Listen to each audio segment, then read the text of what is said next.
Buenos días a todas y a todos. Yo soy Juana Olmeda, soy la secretaria general de la Federación de Servicios a la Ciudadanía de Comisiones Obreras.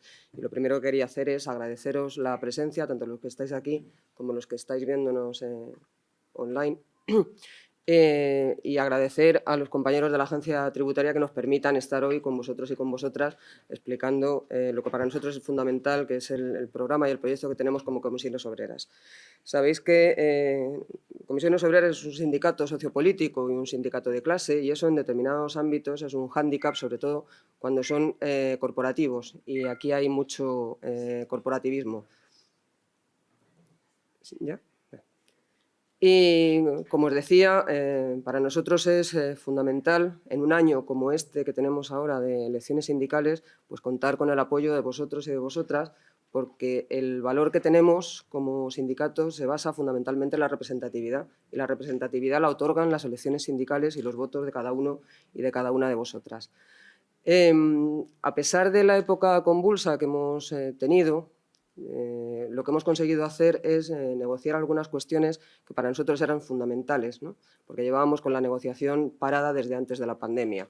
A pesar de cómo estaban las cosas, hemos conseguido firmar un acuerdo en octubre del año pasado, el Acuerdo para una Administración del siglo XXI, en el que, más allá de subir los salarios en el mismo ciclo presupuestario, que eso yo creo que es la primera vez que pasa, los salarios de los empleados públicos y de las empleadas públicas renegociados y mejorados, tiene un montón de puntos que para nosotros eran fundamentales. Entre otros, por ejemplo, recuperar los derechos que perdimos en el año 2012 con el decreto 20 que firmó Mariano Rajoy y el Gobierno del Partido Popular.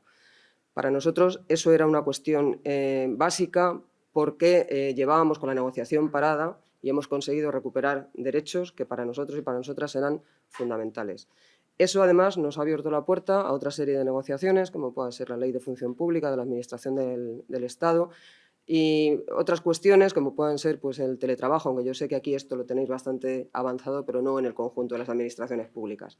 Por tanto, yo creo que ha sido un periodo fructífero. Hemos conseguido arrancar compromisos al Gobierno, además en el tiempo, que tenían que estar tasados para que se produjeran las mejoras antes de junio de este año, porque a nadie se le escapa que en diciembre y en este propio mes de mayo tenemos elecciones tanto a municipios y comunidades autónomas como al Estado, las elecciones generales, y si tenemos una perspectiva que puede ser un cambio de ciclo político, teníamos que dejar amarradas unas cuantas cuestiones que servirán para mejorar las condiciones laborales de las empleadas y los empleados públicos.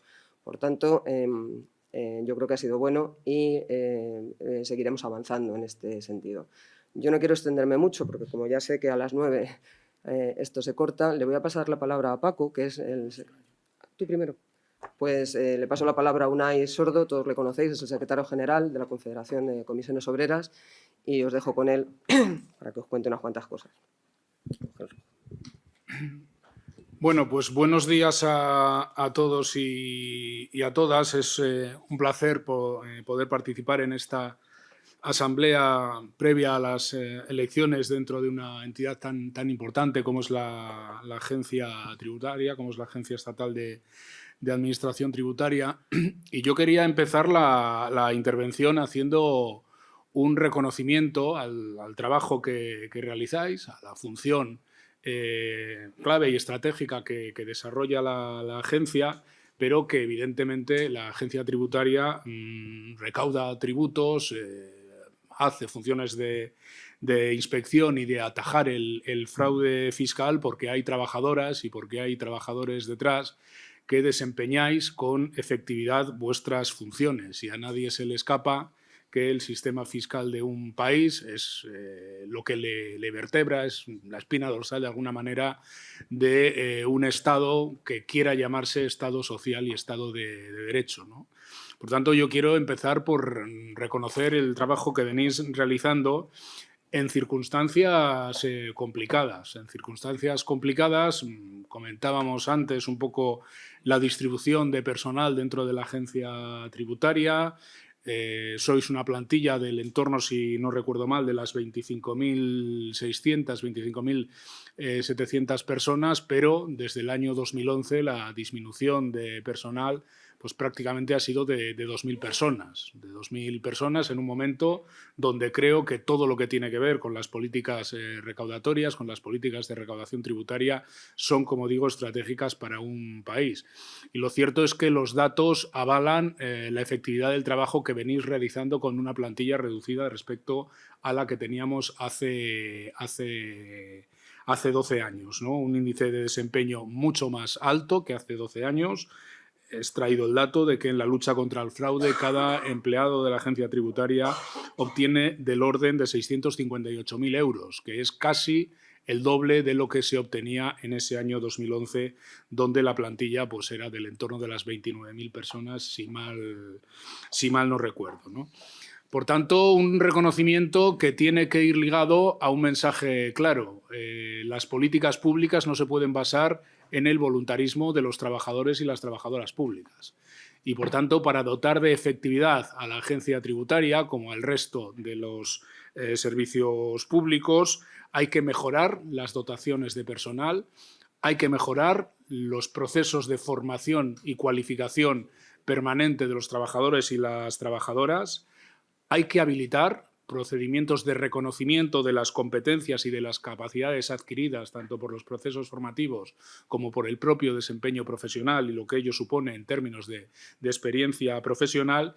Y además todos estos procesos formativos de capacitación y de reconocimiento de competencias tienen que articularse para el conjunto de las plantillas y no solo para los niveles más altos.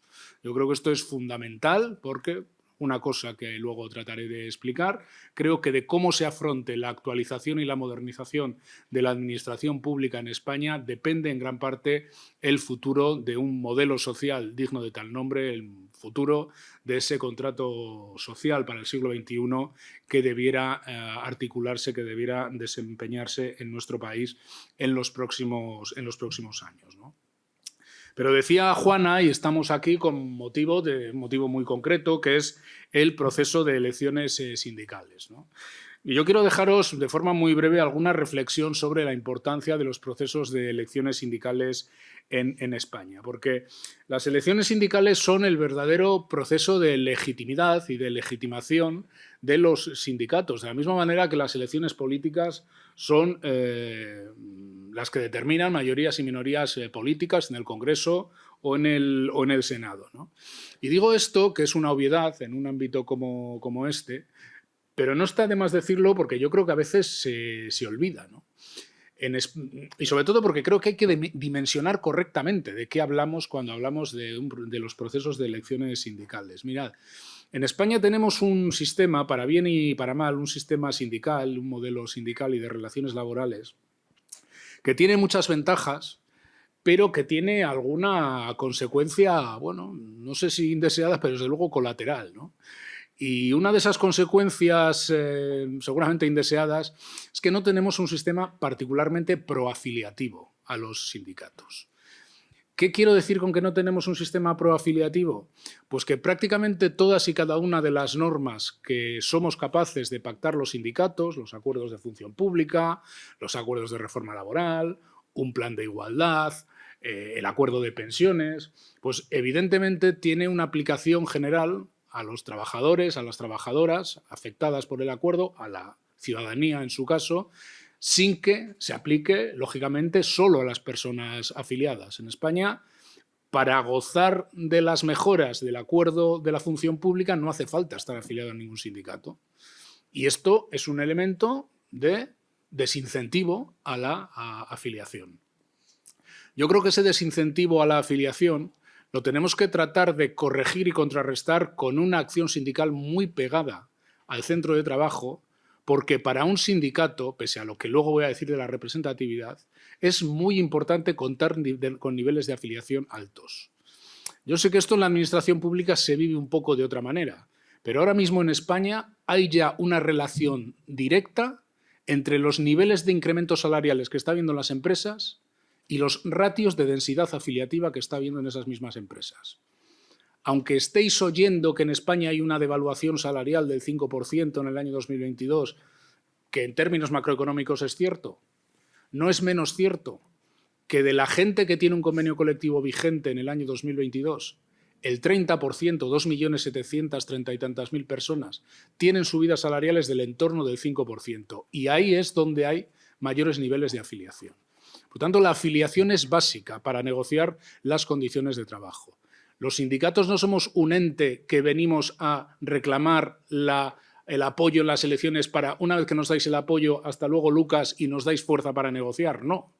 Los sindicatos somos, ante todo, lo que la correlación de fuerzas que organicemos sea capaz de poner en una negociación o sea capaz de poner encima de una mesa. Y esto depende en gran parte de los ratios de afiliación que tenemos en cada empresa, que tenemos en cada administración o que tenemos en cada entidad autónoma o entidad de derecho público, como es el caso de la agencia tributaria, ¿no? Pero pese a esto que he dicho, lo que otorga la legitimidad para negociar, lo que otorga la legitimidad para ser contraparte de una administración o de una dirección de empresa es el proceso de elecciones sindicales. Y quiero trasladaros la dimensión que tiene Comisiones Obreras dentro de ese proceso de elecciones sindicales.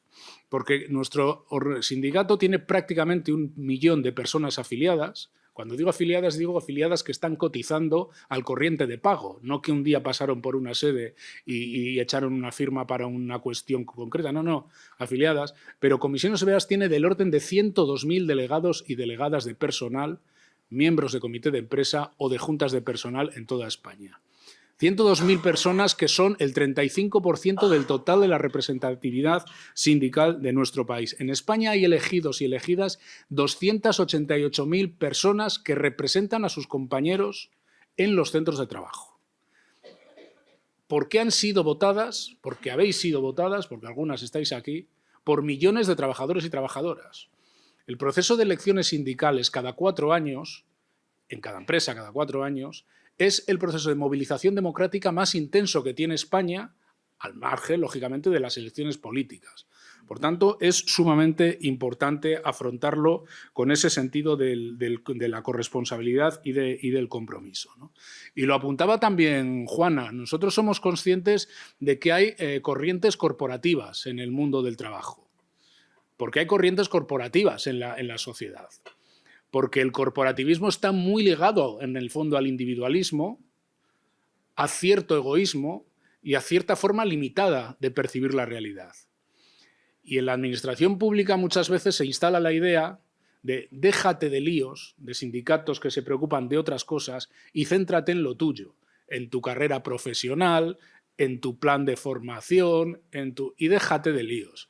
Bueno, yo quiero dar alguna pista sobre de qué van los líos para entender la importancia de que en la administración pública también se refuercen las organizaciones sindicales confederales, generales y de clase, ¿no?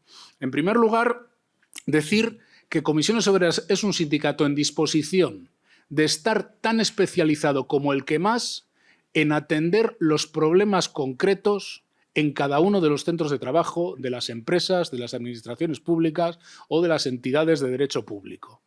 Comisiones Obreras no es un sindicato general porque solo se preocupe de lo general. Comisiones Obreras es un sindicato general, confederal, sociopolítico, porque además de las cuestiones concretas del día a día, es capaz de influir en otras políticas. Pero nuestra organización, que no son más que vosotros y vosotras en los centros de trabajo, está en disposición de ser tan eficaz como la que más, de entender los problemas concretos, en este caso de la agencia tributaria, como cualquier sindicato corporativo de la agencia tributaria. Y por tanto a nosotros nadie nos tiene por qué ganar en concreción, en estar pegados al terreno y en saber resolver y escuchar los problemas de las personas en su realidad concreta. Segundo, una cosa es ser un sindicato sociopolítico y otra cosa es no ser un sindicato independiente. Comisiones Obreras es un sindicato independiente de cualquier poder externo, de cualquier partido político, de cualquier poder económico y de cualquier administración pública. Ser independiente no quiere decir ser neutral, porque no somos neutrales ni neutros, por lo que luego os diré. Pero nosotras y nosotros somos un sindicato absolutamente independiente y nuestro carácter de sindicato confederal, lejos de ser un lastre para competir en la administración pública, se tiene que convertir en un valor, porque nadie como nosotras y como nosotros está en disposición de tratar de condicionar las políticas públicas, las políticas fiscales, las políticas presupuestarias, que a la hora de la verdad son las que determinan cómo os va a vosotras y a vosotros en cada agencia, en cada ministerio, en cada administración o en cada dirección general. Y no es lo mismo lo que pasó con las políticas presupuestarias en el año 2011 que lo que está pasando ahora. Y la influencia que tiene un sindicato como Comisiones Obreras en que las políticas generales vayan por una línea y no por otra, pues no las tiene un sindicato corporativo. Y sin las políticas presupuestarias más expansivas que hay ahora, no llegáis a este acuerdo de la función pública. No se llega por birlibirloque a los acuerdos, sino porque hay un marco general que los propicia o al menos que los incentiva, ¿no? Y yo quería hacer una reflexión con esto de las cuestiones generales sobre el momento clave que, en mi opinión, en nuestra opinión, vive la administración pública, haciendo un breve y corto recorrido sobre lo que ha pasado en España en los últimos apenas 11 o 12 años, ¿no?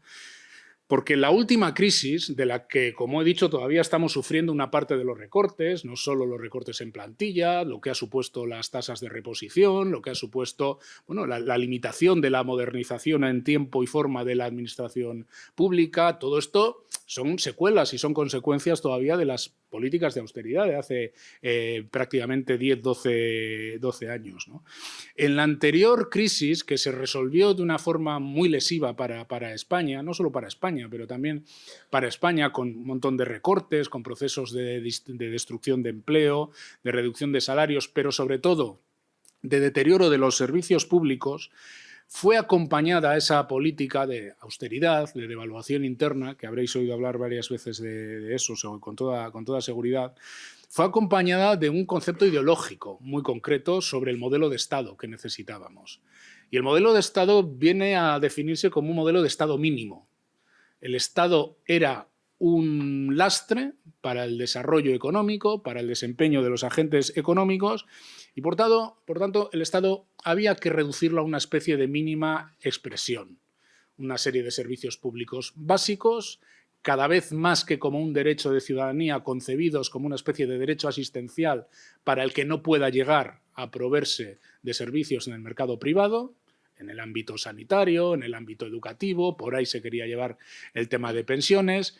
Evidentemente, un Estado mínimo requiere de una presión fiscal cada vez inferior y una presión fiscal cada vez inferior pues no requiere, lógicamente, de una gran administración tributaria, de un gran Ministerio de Hacienda, de un gran ente que pueda gestionar los tributos de forma eficiente y de forma eficaz en nuestro país, ¿no? Y ese modelo hace 10-12 años estaba muy consolidado ideológicamente. Iba acompañado de una cierta demonización de los empleados y de las empleadas públicas. Si os acordáis, hace 10-12 años se dio brea a los sindicalistas en general, pero anda que a los funcionarios, que es como se hablaba de aquello, no fue menor algunas de las acometidas, ¿no? Y en esto, cuando esto parecía muy consolidado, llegó la pandemia. Y llegó la pandemia y resulta que nos tuvimos que salvar como país desde la sanidad pública, a la que accede todo el mundo, y nos encontramos con serias deficiencias para hacer frente a una situación que es verdad que era absolutamente imprevisible, ¿no? Y llegó la pandemia y vimos que nuestro sistema sociosanitario de residencias, de atención a los cuidados, tenía muy serias deficiencias. Y llegó la pandemia y nos dimos cuenta que gestionar el borbotón de expedientes de regulación temporal de empleo o gestionar el ingreso mínimo vital, pues encontraba unos cuellos de botella enormes en la administración, que la gente, la ciudadanía, se pillaba unos cabreos del 7 y que incluso después de la pandemia pues tiene problemas la administración pública para hacer una gestión ordinaria de los trámites que la ciudadanía nos reclama. Y se empezó a instalar una reflexión alternativa. Hostia, igual se ha pasado de frenada la minoración del papel del Estado y de la administración pública. Pero es que después de la pandemia ocurrieron más cosas. Llegó una guerra, llegó un bloqueo a una parte de la economía que ha hecho repensar incluso las políticas sectoriales y las políticas industriales. A lo mejor el mundo, la globalización, se ha pasado de frenada con aquello de la deslocalización productiva. Y llegó una respuesta europea distinta, donde en vez de recortar, en vez de hacer políticas de austeridad, se pusieron casi más de 750.000 millones de euros para los fondos de recuperación europeos. Y resulta que ahora te encuentras a cualquier responsable empresarial con un mínimo de fuste que te dice que hay serios problemas de gestión en la administración pública de esos fondos de recuperación europeo porque ni hay dotación de personal suficiente ni se ha actualizado la administración para hacer frente a estos nuevos retos. Y es, joder, ¿dónde estaba lo del Estado mínimo? No estaba de retirada del Estado. Resulta que la administración empieza a ser otra vez más un elemento absolutamente necesario para la vida política y sobre todo para la vida económica de nuestro país. Y en este modelo de transición de todo, de transición energética, de transición digital, es el momento también de afrontar un impulso y una modernización de la administración pública. Y dar un salto de digitalización de la administración pública, que en algunos aspectos sigue siendo analógica y se ha quedado colgada de la brocha de la velocidad de los cambios, ¿no? Y el problema es quién hace esto y cómo se hace esto, ¿no? Y creo que aquí es también donde nos tenemos que situar. ¿Cómo se hace ese tránsito? Yo creo que en las reivindicaciones que trasladáis desde las secciones sindicales de la agencia tributaria dais unas cuantas de las claves de lo que hay que hacer. Alguna ya me he referido antes, ¿no? Hay que habilitar procesos de cualificación y de formación permanente. Hay que pensar que la administración pública no puede tener brechas digitales ni internas ni externas. Que hay que incorporar al conjunto de las plantillas a los procesos de transformación, que hay que reconocer el papel de los sindicatos dentro de esas negociaciones que cambien las funciones en la administración pública, que requieran nuevas dosis o nuevos niveles de flexibilidad. Esto tiene que hacerse de forma pactada y de forma corresponsable o no se va a hacer. No va a haber ninguna transición que se haga contra la gente, ni contra los trabajadores y las trabajadoras. Se van a bloquear las transiciones que no entiendan la complejidad. Y para eso, igual que los empresarios en la empresa privada, el gobierno o la dirección de la agencia tributaria tiene que entender el papel determinante de los sindicatos, sobre todo de los sindicatos que pensamos en clave que va un poquito más allá de mañana aquí y el problema concreto, sino que ve toda la globalidad de lo que os estoy comentando. Hay que poner en valor el trabajo de las administraciones públicas. Hay que reivindicar el valor de las administraciones públicas. El reconocimiento de la carrera administrativa específica dentro de la agencia tributaria, que es un espacio que se habilita y que se puede consolidar al hilo del acuerdo marco que hemos firmado Comisiones Obreras y al que hacía referencia Juana. Los temas de promoción interna, la importancia de tener a las plantillas motivadas. Yo creo que durante demasiado tiempo las administraciones han cuidado poco la motivación de sus plantillas. Han generado a veces incluso situaciones de, bueno, no voy a decir de enfrentamiento, pero sí de tensión con los propios administrados y administradas. Hay que buscar elementos de motivación de plantillas. Hay que dar salida al convenio colectivo como no puede ser de otra manera, ¿no? Y esto hay que abordarlo, en nuestra opinión, desde el papel insustituible del sindicalismo de clase, ¿no? Porque, y con esto termino, aquí hay una disputa de fondo, compañeros y compañeras. Esto no es solo una cuestión técnica o una cuestión de gestión más o menos neutra de los responsables políticos o gestores de turno. No, no, no. Aquí hay una cuestión de fondo que apuntaba en el inicio de mi intervención, ¿no? El cómo se gestiona lo público está en relación con el modelo de sociedad que se quiere. Aquí no hay una disputa entre buenos gestores y gestores que son unos inútiles, no. No. Aquí hay una disputa entre los que quieren gestionar manifiestamente mejorable, pero entre los que quieren gestionar la administración pública para reforzar su papel en la sociedad del futuro, o los que la quieren gestionar para que funcione cada vez peor y abrir la puerta a procesos de privatización o de concertación sin control. Y no tiene nada que ver el modelo social que subyace detrás de una cosa o de la otra, ¿eh? ¿Por qué os pensáis, estamos en Madrid, aunque hay mucha gente que nos está viendo desde fuera, ¿por qué pensáis que el sistema de bicicletas, fijaros, me voy a la administración pública al sistema de bicicletas, al sistema de bicicletas eléctricas del servicio público de utilización de bicicletas funciona tan mal en Madrid? ¿Va a ser la única ciudad que hay alguien tan tonto que no sabe gestionar un sistema de bicicletas? Evidentemente no. Porque se está abandonando. ¿Por qué se está abandonando? Para que la gente pues, no lo considere útil y no lo considere eficaz. Y si yo considero que hay un servicio, sea el de bicicletas, sea el de la atención sanitaria primaria, sea el de una escuela pública, sea la de la agencia tributaria que no recauda lo que tiene que recaudar para posibilitar el resto de servicios públicos, o sea, lo que sea, si la población no encuentra una respuesta eficaz en la administración pública, es absolutamente tolerante con los procesos de privatización o de minusvaloración de lo público. Es tan sencillo como eso. No es que se gestione mal, es que se quiere gestionar mal. Y yo creo que esto hay que tenerlo en la cabeza para entender lo que está en juego. Porque el papel que ejercéis desde la administración pública es la base troncal de un modelo de sociedad y de un modelo social. En un momento, además, en el que las políticas públicas tienen que ser mucho más sofisticadas de lo que eran en el pasado.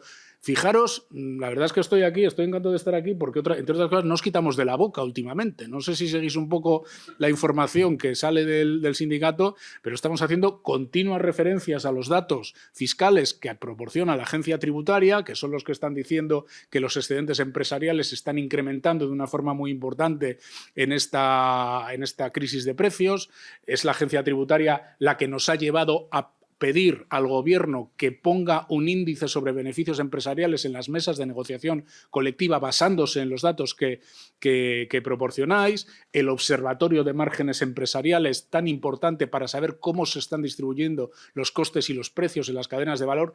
Todo esto se puede hacer porque hay un suministro de datos por el trabajo que hacéis vosotros y vosotras. Y todo esto es condición necesaria para construir una sociedad más justa, más equitativa y, por tanto, más democrática. Y esto se hace si hay unos servicios públicos no solo suficientemente dotados en personal, sino digitalizados, actualizados, modernizados y, como digo, que puedan ser mucho más sofisticados de lo que los viejos servicios públicos otorgaban a la sociedad en un modelo, en una sociedad distinta. Hoy en día la utilización de los datos, del Big Data, hoy en día la utilización de las técnicas de apropiación de la inteligencia artificial pueden ser una distopía o pueden procurar una sociedad mucho más justa, mucho más inclusiva. Pero esto no se hace sin trabajadores y trabajadoras. Esto se hace con trabajadores y trabajadoras, insisto, formados, motivados, pagados, con plantillas suficientes y, desde luego, el compromiso de Comisiones Obreras en ese terreno es absoluto. Por mi parte, nada más. Desearos toda la suerte del mundo en el proceso de elecciones. Yo sé que esto de las elecciones no suele ir de suerte. Bueno, a veces va de suerte porque a veces el último voto determina un delegado y hay 100.000 circunstancias en una plantilla de 20 y tantas mil personas. Estas cosas suelen ser el resultado de un trabajo silencioso, a veces invisible, de 4 años y de otras circunstancias que concurren, ¿no? Como lo que antes decía, bueno, del mayor o menor grado de corporativización que pueda haber en una empresa o en un sector o en una agencia. Pero lanzaros ese mensaje de motivación, de que esta es una organización que no por sociopolítica, no por general, es menos eficaz y menos pegada al terreno de la realidad en cada ámbito que Comisiones Obreras. Podemos ser tan concretos como el que más, pero además aportamos el valor añadido de poder influir en lo general. Pero para influir en lo general necesitamos poder en lo concreto. Y el poder nos lo da la afiliación y el poder nos lo da la representación. Nada más y muchas gracias.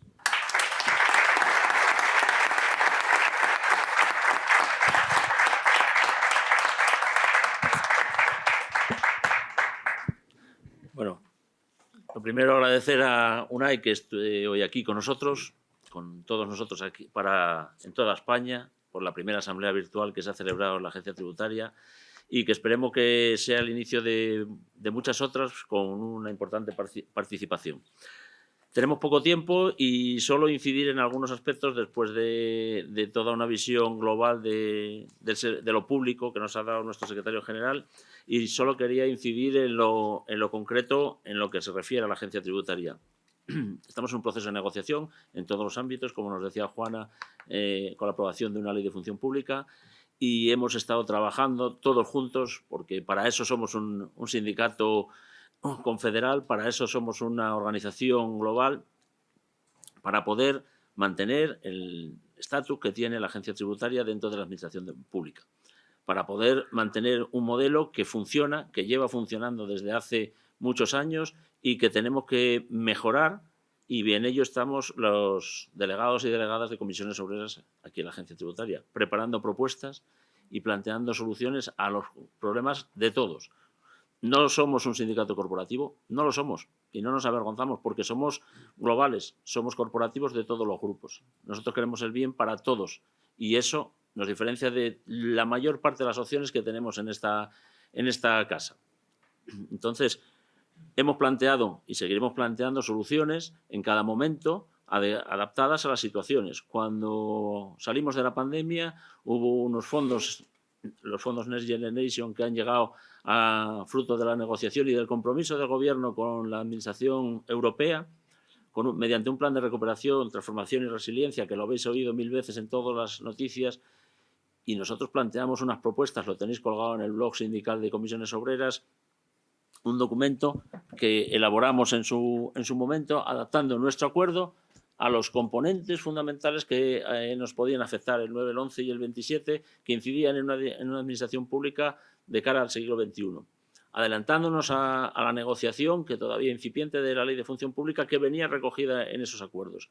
Y ahora, una vez que tenemos ya el proyecto de Ley de Función Pública en el Congreso y que se está tramitando, hemos conseguido mantener la posibilidad de articular nuestra negociación dentro de la agencia.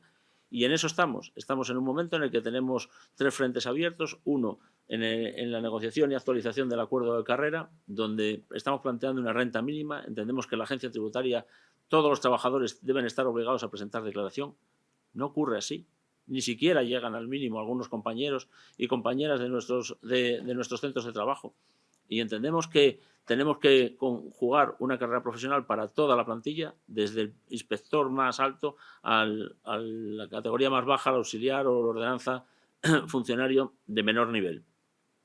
Para ello, os hemos dejado unos folletos por ahí y podéis ver en el apartado de retribuciones cómo desde el complemento específico del inspector D especial, el que ya lleva más de 25 años trabajando, establecemos una serie de específicos porcentuales para llegar a esa renta mínima en torno a los 22.000 euros sin las productividades, porque entendemos que las productividades, esas retribuciones variables, no son un elemento retributivo estable, aunque fruto de la negociación hemos conseguido que en la agencia tributaria sí lo sea, pero entendemos que las retribuciones básicas tienen que llegar a ese mínimo, y a partir de ahí nuestro trabajo será el que elabore o nos permita tener unas retribuciones más superiores.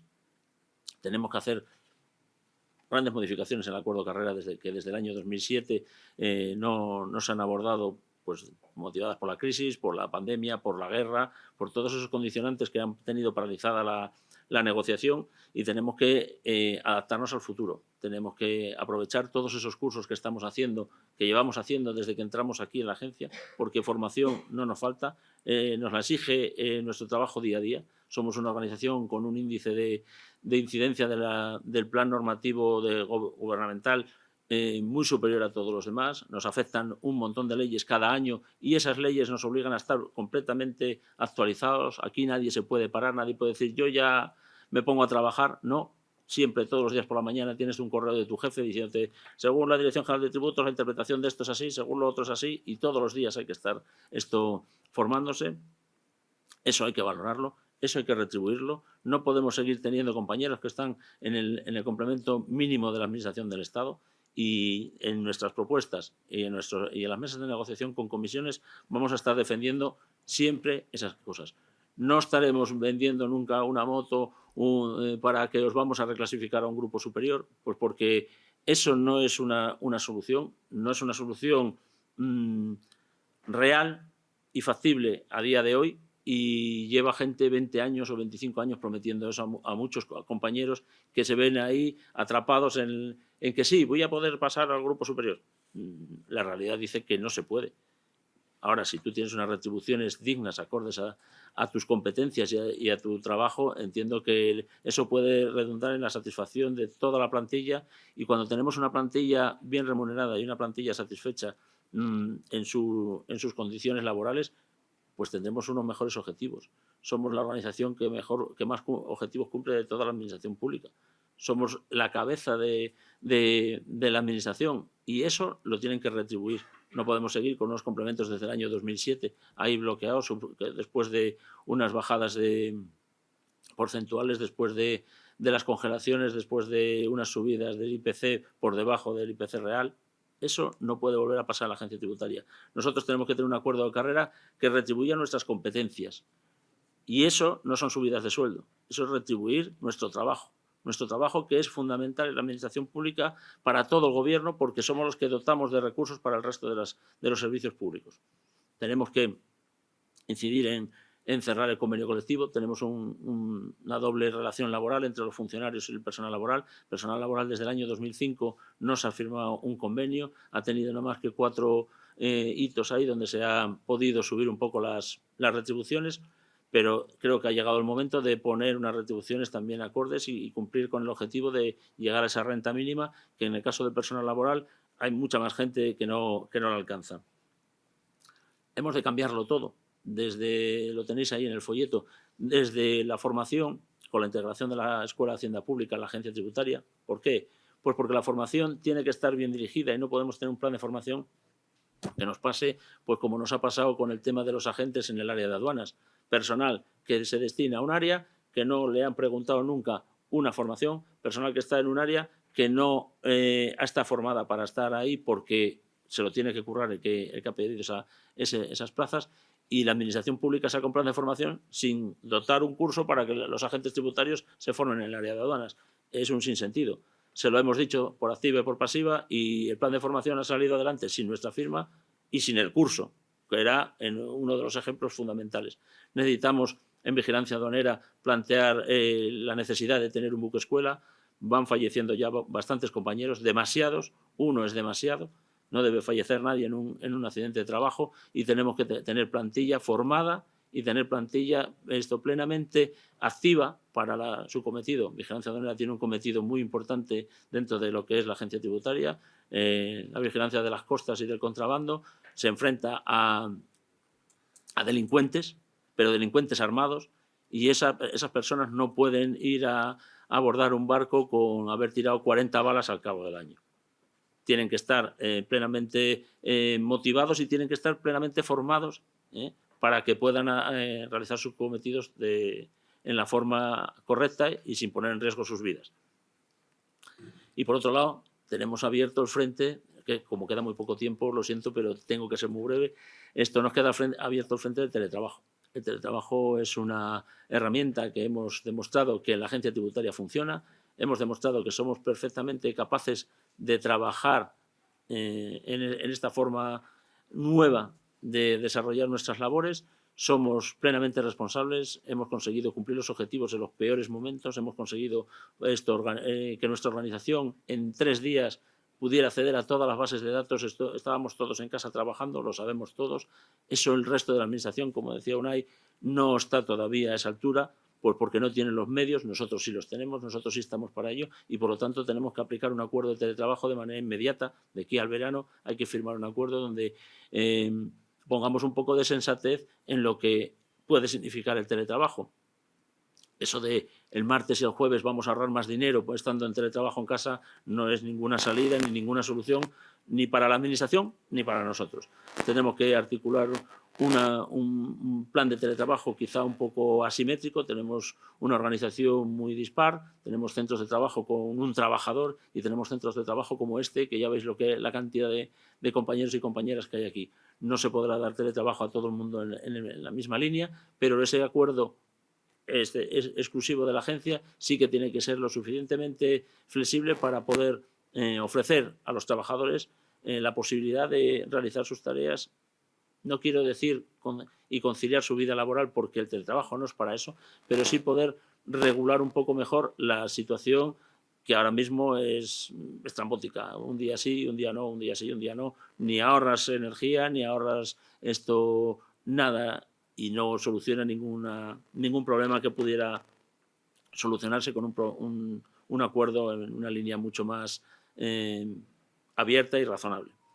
Y por no teneros aquí mucho más tiempo, por cerrar, quería agradeceros a todos y a todas la presencia, a los que habéis estado aquí, a los que están a través del Zoom y a los que posiblemente nos vayáis a ver en los próximos días, porque vamos a colgar esta asamblea en nuestras redes para que podáis comprobar cómo Comisiones, siendo un sindicato de clase, puede dar respuestas razonadas, contundentes y satisfactorias para todos los colectivos, para cada uno y cada una de vosotros y vosotras, y así poder formar parte de la primera organización de la Administración del Estado y irnos a casa satisfechos de realizar nuestro trabajo, que ya lo hacemos, pero satisfechos con las retribuciones y con los medios de laborales que ponemos a vuestra disposición. Y nada más, esperamos que el día 10 os acordéis todos y todas que hay que ir a votar, que el día 10 solo va a haber una papeleta, la de Comisiones, lo otro no es una opción porque no son la solución, y la solución es Comisiones Obreras. Y aquí estaremos este año, el que viene y dentro de 4, luchando por todos vuestros derechos. Nada más. Muchas gracias.